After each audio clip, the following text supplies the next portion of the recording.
What is up, guys? It's Gathalion, and today I'm putting out a video that is way overdue. One that has been requested. This is my gaming setup. I'm bringing you into my home and into what I call my command center because I'm an asshole, of course. But this is where I make all of my videos, and this is the hardware that I use to make all of my videos and do all of my Twitch streaming. We're gonna start off with the most important part of the puzzle, the centerpiece, the grand crown jewel, and that is my Cyberpower PC. It's inside of a Thermaltake Core V71 case. It's powered by a Thermaltake DPS 850 watt power supply unit with modular power cords. This makes it so you can manage your cords. Awesome. Cyberpower has made the cords and cables pretty much non-viewable. They are invisible. Non-viewable, that's not a word. They are invisible to the eye except for when you see them go into the components. The CPU is cooled by a Thermaltake Water 3.0 water cooling system, and this thing is whisper quiet, and it keeps my CPU just very, very, very comfortable.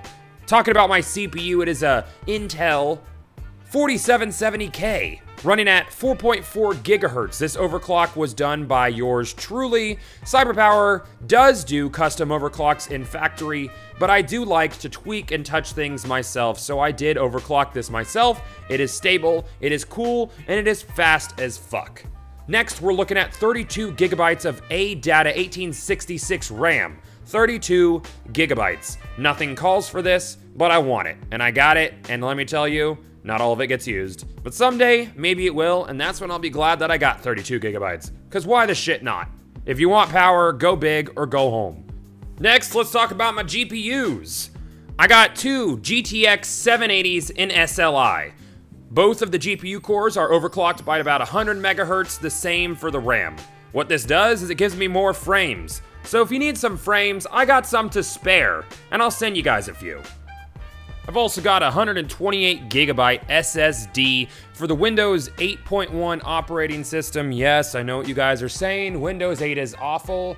But you know what? Once you throw a classic shell on that, it really isn't that bad. And the memory management inside Windows 8.1, not 8, is actually superior to that of Windows 7, in my opinion. I've made it work for me, and I'm actually not having a bad time in the OS at all. I also have a 500 gigabyte SSD for any games that I need to load fast, and I also have twin 4 terabyte hard drives in there for, I don't know, everything ever.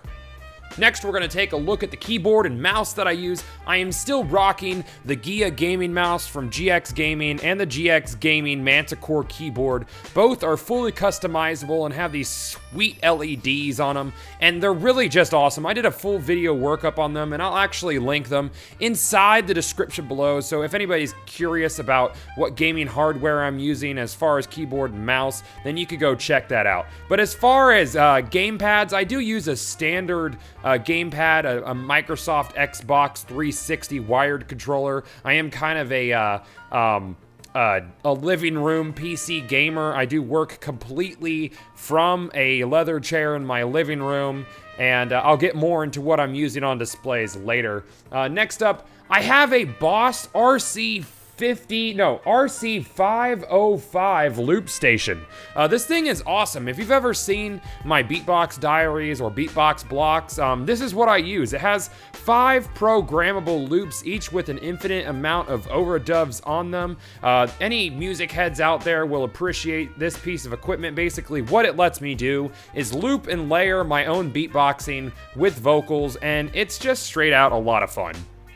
Now we'll take a look at all the handhelds that I use, all of my tablets and whatnot. First up, obviously, I use the NVIDIA Shield. This thing is awesome. I have quite a few videos on my YouTube about it. Basically, if I want to play games and I'm away from my home PC, I can stream to my NVIDIA Shield or just play Android games on it, emulators, what have you. But what's great is they recently did an update to the NVIDIA Shield that lets you stream when you are outside of your home Wi-Fi. I've actually tested it as far as Chicago to Tampa, and it's still perfectly playable. A little bit of input latency when I was in Chicago at the airport, but I could still play my PC games from the airport in Chicago, and my PC was in Tampa Bay, Florida. It worked. This thing is wizardry.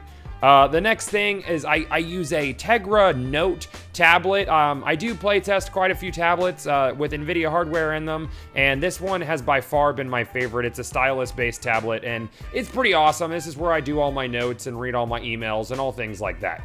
Next up is my 3DS with a capture card in it. I ordered this off of katsukitty.com, and they take the IR port off of the back corner of it, and they replace it with a capture card. And then you run that into your PC and use a little bit of software, and it captures both audio and video off of the 3DS, and that's how I do all of my Pokemon streaming, and I will be doing some Smash Brothers in the future. This thing is awesome. It did run me a little bit of money. It was about $500 to order it from Japan, and you're not going to get it cheaper anywhere else than that.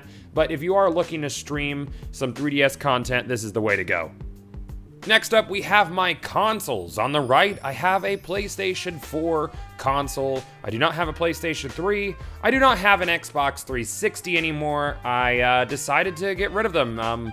I believe that it's time to move on, and anything that comes out on Xbox 360 and PlayStation 3 at this point, I could pretty much get on PC as well. Also, I do have the Wii U. I'm looking forward to things like Hyrule Warriors and Smash Brothers, and that new Zelda looks really interesting. The Wii U is obviously the weaker of the three, but it's still an awesome console, and if you have a little bit of extra scratch, I wouldn't not recommend picking it up. And then on the left, I have my Xbox One, which right now gets the least amount of use, but coming up this fall, we've got, what is it, Sunset Overdrive, and if you're watching this in the future, I hope that Sunset Overdrive was actually worthwhile. There are a few other Microsoft exclusives I'm pretty interested in. I loved Crackdown. I even liked Crackdown 2, even though it was essentially Crackdown 1.5.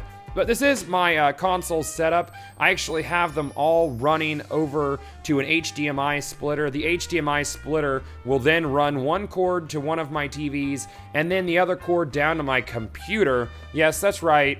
I run off of two TVs, and that's what we're gonna get into next. So, since I do play in my living room, it is expected that I would run everything off of HDMI to a big screen TV. Now, that's how I used to do it, and I used to have only one large screen, but it got to the point where I needed to have multiple monitors so I can multitask both on my laptop and on my my monitors for my computer at the same time. And also, it got a little bit annoying when I was recording and streaming off of a console, and I couldn't have one screen up from my TV or from my computer and the console running at the same time, as there does have a little bit of input delay if you're running through an capture card, yada yada yada, very complicated. So I decided to pick up a second TV. I am running a dual screen setup of two Samsung 51-inch plasmas. I went with plasma because they have an inherently higher refresh rate than that of most LEDs and most LCDs. At one point, I did have a DLP, but I don't really care for the DLP because there's quite a bit of ghosting. But the plasma, the only downside is you can get a little bit of burn-in if you leave the same images up. But one of these screens I've actually had for the better part of 5 years, and there's absolutely no burn-in on it at all. And the other screen is brand new and a recent addition. So essentially, I have the world's most expensive 3DS in front of me. Also, I have them set up so I can have TV up on my top screen in case I'm streaming or gaming and I want to watch, for instance, I watched the NBA playoffs. I had the game running on the top screen. I had all of my business down on the bottom screen. Also, the bottom screen is where the direct hookup for the Xbox One, Wii U, and PlayStation 4 go, and then I can do all of my business on the top screen, because I don't like to game off the top screen. I like to game off the bottom screen, because it's directly in front of me. So then I'll have all of my browsers, my OBS software, and the previews of what I'm streaming up in the top screen, so I can see exactly what you guys are seeing when I'm streaming or recording. So this is my dual screen setup. It's I love it. I love it. It's multi-use, and I really get everything I need out of it. So yeah, guys, this has been my gaming setup, my command station. I'm glad I could show it to you. I'm glad I could welcome you into my little corner of my house. Thanks for coming. Don't forget to rate, comment, and subscribe, and I'll see y'all later.